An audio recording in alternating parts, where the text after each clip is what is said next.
رب المشرقین ورب المغربین۔ نماز تراویح گزشتہ صغیرہ گناہوں کی مغفرت کا ذریعہ ہے۔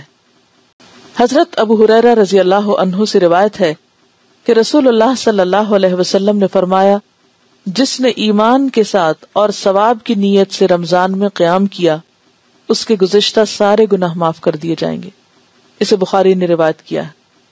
قیام رمضان یا نماز تراویح باقی مہینوں میں تہجد یا قیام اللیل کا دوسرا نام ہے، یعنی یہ تینوں چیزیں دراصل ایک ہی نماز کے مختلف نام ہیں، قیام اللیل یا تہجد یا تراویح۔ نماز تراویح یا تہجد کی مسنون رکعتیں 8 ہیں، لیکن غیر مسنون رکعتوں کی کوئی حد نہیں، جو جتنی چاہے پڑھے، اس لیے جھگڑے کی ضرورت نہیں۔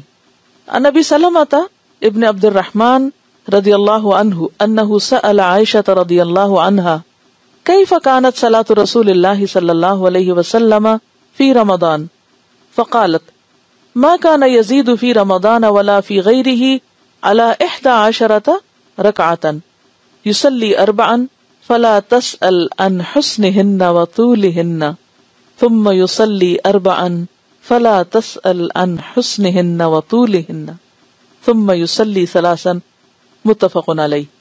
حضرت ابو سلمہ بن عبد الرحمن رضی اللہ عنہ نے حضرت عائشہ سے پوچھا، رسول اللہ صلی اللہ علیہ وسلم کی رمضان کی رات کی نماز کیسی ہوتی تھی؟ حضرت عائشہ نے جواب دیا، رسول اللہ صلی اللہ علیہ وسلم رمضان میں رات کی نماز یعنی تراویح یا غیر رمضان کی رات کی نماز 11 رکعتوں سے زیادہ نہ پڑھتے تھے۔ 4 رکعتیں پڑھتے اور ان کے طول اور حسن کا کیا کہنا، بہت طویل رکعتیں ہوتی اور بہت خوبصورت انداز میں، یعنی ہر چیز کا حق ادا کرتے ہوئے، پھر 4 رکعتیں پڑھتے جن کے طول اور حسن کا کیا کہنا، پھر 3 رکعت وتر ادا فرماتے۔ اسے بخاری اور مسلم نے روایت کیا ہے۔ یعنی اصل چیز جو ہے وہ گنتی کا زیادہ ہونا نہیں، بلکہ اصل چیز خشوع و خضوع ہے اور طوالت ہے۔ آپ اتنا طویل قیام کرتے کہ آپ کے پاؤں سوج جاتے تھے۔ نماز تراویح کا وقت عشاء کے بعد سے لے کر طلوع فجر تک ہے۔ نماز تراویح 2 رکعت پڑھنا افضل ہے۔ وتر کی 1 رکعت الگ پڑھنی بھی مسنون ہے۔ عن عائشہ رضی اللہ عنہا قالت کان النبی صلی اللہ علیہ وسلم یصلی فیما بین ان یفرغ من صلاة العشاء الى الفجر 11 رکعۃ یسلم بین کل رکعتین ویوتر بواحدۃ متفق علیہ۔ حضرت عائشہ رضی اللہ عنہا سے روایت ہے کہ نبی اکرم صلی اللہ علیہ وسلم نماز عشاء اور نماز فجر کے درمیان 11 رکعتیں نماز ادا فرماتے، ہر 2 رکعت کے بعد سلام پھیرتے اور پھر ساری نماز کو 1 رکعت سے وتر بناتے، یعنی وتر کی 2 رکعتیں ہلکی ہوتی تھی، ان پہ سلام پھیر کے پھر کھڑے ہو کے ایک اور پڑھ لیتے۔ خاص طور پر ہمارے ہاں جس موضوع پہ بہت رمضان میں جھگڑا ہوتا ہے وہ تراویح کی تعداد ہے۔ اس میں آپ لوگوں کو ان کی سہولت پہ چھوڑ دیں، ان کا پیچھا نہ کریں کہ وہ اتنی پڑھیں یا اتنی پڑھیں۔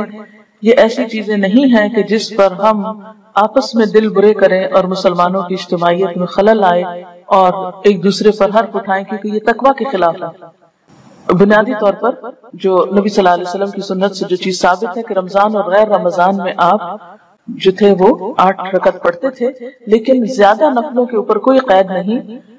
اگر کوئی 20 پڑھتا ہے یا آپ کسی مسجد میں پڑھتے ہیں اور وہاں 20 میں قرآن پاک کا سپارہ پورا ہو تو سپارے کو پورا کیجیے، اور اس میں 20 پڑھنے میں حرج نہیں ہے، اس کو 20 تک پڑھ جائیے۔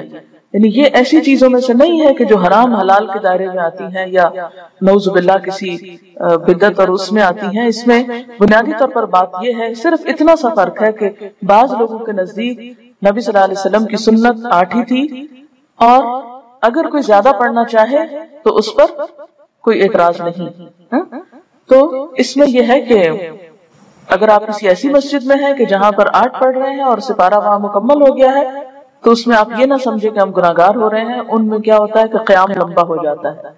نبی صلی اللہ علیہ وسلم کے زمانے میں یہ قیام اللیل ہی تھا، یعنی رات کی نماز تھی۔ اور تراویح اس لیے کہتے ہیں کہ جب حضرت عمر رضی اللہ عنہ نے اس کی باقاعدہ جماعت کا آغاز کیا تو پھر 4 رکعت کے بعد لوگ تھوڑا سا آرام کرتے تھے۔ آرام سے مراد کہ تھوڑا سانس لیتے، پھر اس کے بعد 4 اور پھر 4، تو اس لیے اس کا نام تراویح پڑا۔ یعنی وہ نماز جو تھوڑے تھوڑے وقفوں کے ساتھ ادا کی جاتی ہے. اور یہ نبی صلی اللہ علیہ وسلم کے قول اور فعل دونوں سے ثابت ہے. آپ اپنے صحابہ کو قیام رمضان کی ترغیب دیتے. تراویح جماعت کے ساتھ پڑھنا زیادہ افضل ہے. آپ نے اپنے گھر والوں اور بیویوں کو بھی تراویح کی جماعت میں شریک کیا اور طویل قیام کیا، خصوصاً آخری عشرے میں رات کے قیام کے لیے جگایا. حضرت ابو ذر فرماتے ہیں کہ ہم نے رسول اللہ صلی اللہ علیہ وسلم کے ساتھ روزے رکھے. آپ نے 23ویں رات تک ہمارے ساتھ رات کی نماز نہیں پڑھی. پھر 23ویں رات کو ہمیں لے کر کھڑے ہوئے، یہاں تک کہ 1/3 رات گزر گئی، 1/3 اتنا لمبا قیام کیا. پھر 24ویں رات کو نماز نہیں پڑھائی، لیکن 25ویں رات کو آدھی رات تک نماز تراویح پڑھے، پہلے سے بھی زیادہ لمبا. ہم نے عرض کیا یا رسول اللہ صلی اللہ علیہ وسلم، ہماری آرزو تھی کہ آپ باقی رات بھی ہمارے ساتھ نوافل پڑھتے. آپ صلی اللہ علیہ وسلم نے فرمایا، جو شخص امام کے ساتھ اس کے فارغ ہونے تک نماز میں شریک رہا اس کے لیے پوری رات کا قیام لکھ دیا گیا. یعنی آگے میں نماز چھوڑ کے نہ آ جائے، انسان اینڈ تک ساتھ رہے. پھر آپ نے 27ویں رات تک نماز نہ پڑھائی. 27ویں رات کو پھر کھڑے ہوئے اور ہمارے ساتھ اپنے گھر والوں اور عورتوں کو بھی بلایا، یہاں تک کہ ہمیں اندیشہ ہوا کہ فلاح کا وقت نہ نکل جائے. راوی کہتے ہیں میں نے ابو ذر سے پوچھا فلاح کیا ہے، تو انہوں نے کہا سحری کا وقت. یعنی اس سے اندازہ لگا سکتے ہیں کہ اس نماز کا پھر کتنا وقت ہو سکتا ہے.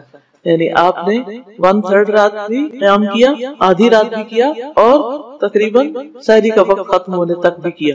اسی لیے آپ دیکھیں کہ 27ویں رات کو عموماً بعض اوقات لوگ ساری رات قیام کرتے ہیں. اب یہ جو آپ صلی اللہ علیہ وسلم کا طرز عمل ہے، اس سے ہمیں پتہ چلتا ہے کہ یہ نماز پڑھی جانی چاہیے.